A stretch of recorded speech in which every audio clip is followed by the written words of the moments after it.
For this video, I want to show you how I can convert a brunette woman into a blonde using Adobe Photoshop. So I picked this photo from Adobe Stock, and that's the one I'm going to use.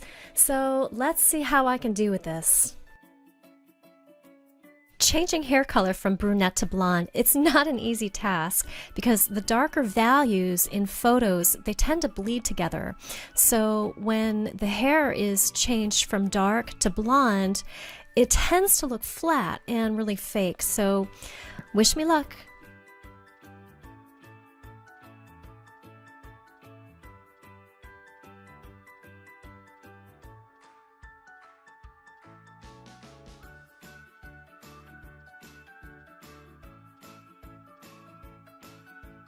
And there is my before and after.